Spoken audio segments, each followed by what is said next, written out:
I did it again. I did a whole bunch of talking and didn't press play. Okay, this video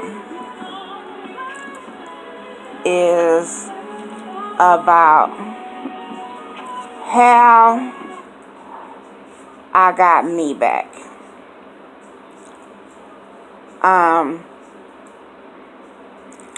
I was listening to Beyonce's Sorry. I don't listen to new music,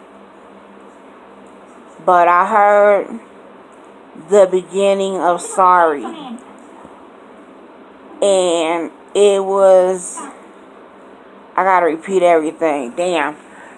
It was a eulogy, and it was a eulogy that I know all too well. Sorry. I lived it.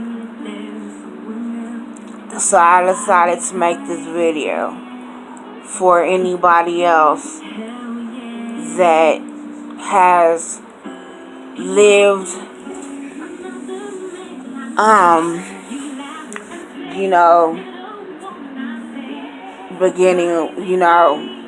being fucked over. Y'all know I talk raw, I cuss a lot. And then after that, I didn't hear the song because for some reason it cut off. To Me Is Me came. And I love that song. And I live that song. My grandmother used to tell me that things that are fiction aren't truly fiction. Somebody lived it for real. And I believe that wholeheartedly. Music for me has always been an outlet. I used to write music. I used to sing and be in a group.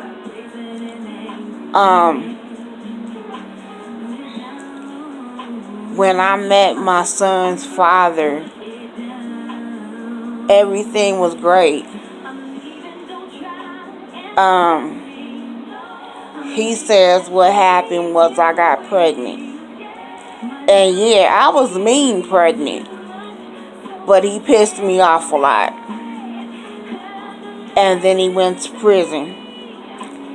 And somebody had told me before he got home that he would hit me.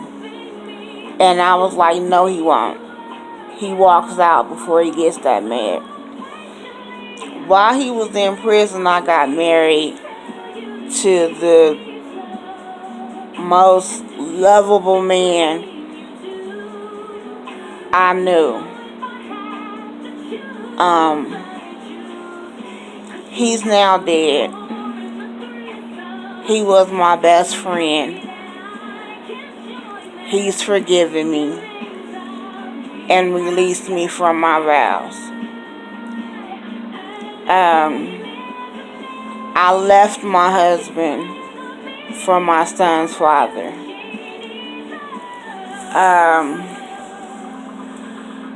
I don't know why. I should have never left. I was young. I thought I was ready for marriage. My husband was ready. I was 23, he was 21.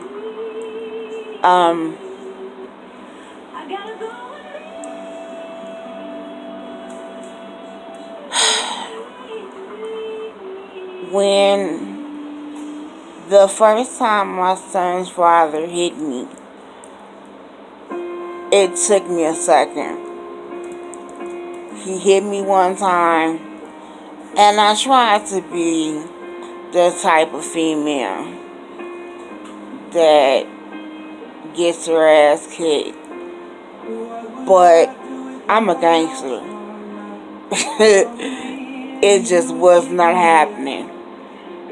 He hit me He got me once, knocked me to the floor, and went to hit me again, and it connected. And in my head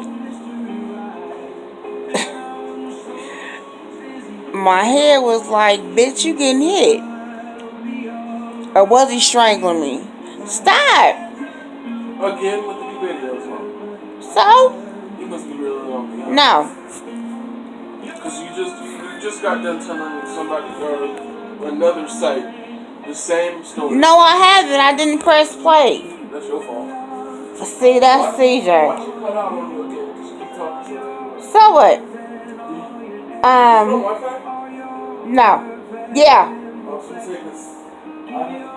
I know. No. See, CJ fucks me up. Because he walking around. He's supposed to be asleep because he got to go to work in the morning. He fucking me up right now because I'm talking serious.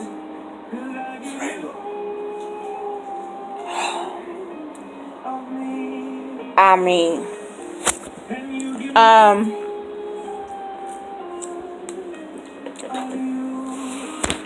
but I left my husband for my son's father. Oh, that's not what I was saying. When he hit me the second time or strangled me, one or two, I tried to kill him. And that went on for a while. Come to find out he was on drugs.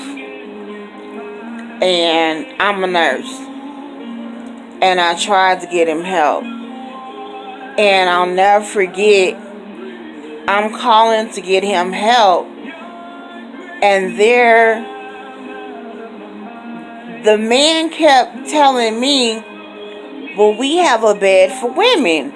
I'm like, why are you telling me this shit? I'm not a junkie. I'm a nurse. My man is a junkie. And I'm trying to be by him. Long story short now, he ended up leaving me for another junkie. And she got pregnant with two of his kids. She had girls. And that's what I wanted. I wanted to have girls. Or a girl. After my son. He left my son with my first, or at least my only miscarriage with him. He left town and told my son to take care of me. So my son was the one I ended up crying to, or was the one that saw me crying when I had my miscarriage. Because he was out of town. He left. No, he didn't. CJ, he went to LA to be with his friend. I know what I'm telling. See, CJ got the shit wrong.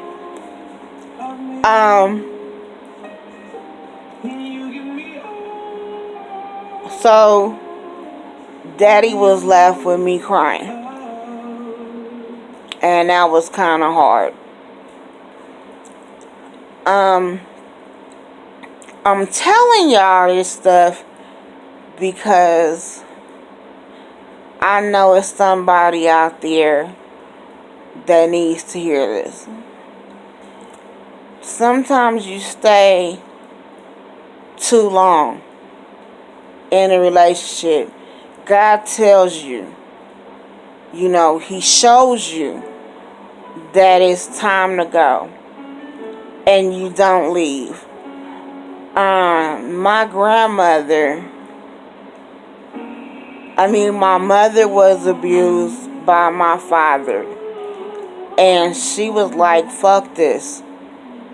She was like me. She gave as good as she got. You know, the women in my family are gangsters. They don't take no shit. But it's something about the men that they're entangled with that we turn soft with. We'll fight the biggest nigga, but when it comes to our men, we I don't know what happens, cause it happened to me. But I gave as good as I got. My son's father was really afraid of me. I'm sorry. What you want me to call him? Okay, CJ said his donor. He was afraid of me. He was to the point where one time he slapped me with daddy in his arms and dropped my son and took off running. When I'm done, that's one thing about the women in the family. When we're done, we're done. We're gonna kill you because we're tired and we don't know no other way. And I tried to run him over with my car. I pulled a knife on him and told him, come on, let's do it.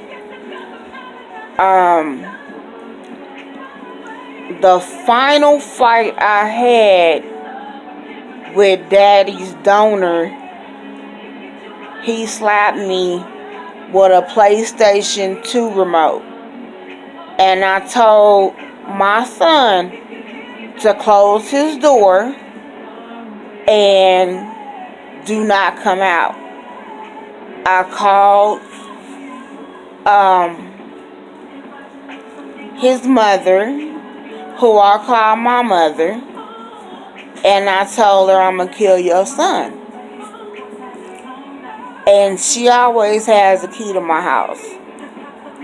And we were upstairs. I'll never forget. And I told him, let's do this. First person out alive is the winner. I was ready to die. And I scared the shit out of him. And I was ready to go. And my mom opened the door and grandma was there. And that motherfucker took the stairs 3 at a time and jumped behind grandma and talked shit. And I was in nothing but a t-shirt outside. And I said, don't run behind your grandmother. Come in the house. We can handle this like adults. And he was afraid. I was serious. My mother was freshly murdered. And I was crazy. My psychiatrist told me that I would end up killing him. Because I didn't care no more. Everybody was dead. My grandmother was dead. My mother was dead. Fuck did I care? You know, even though I had a son that I had lived for. But,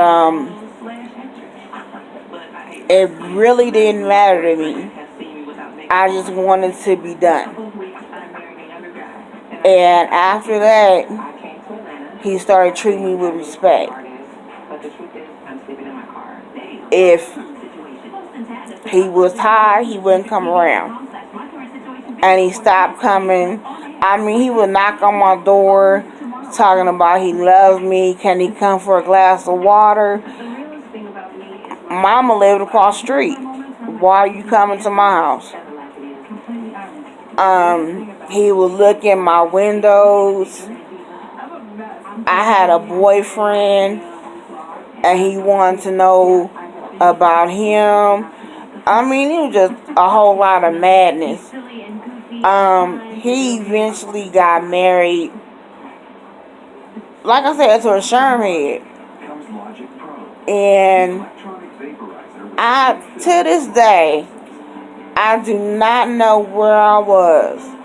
I had to be asleep. But she got butt ass naked in the middle of the street talking about the baby coming. I don't get it.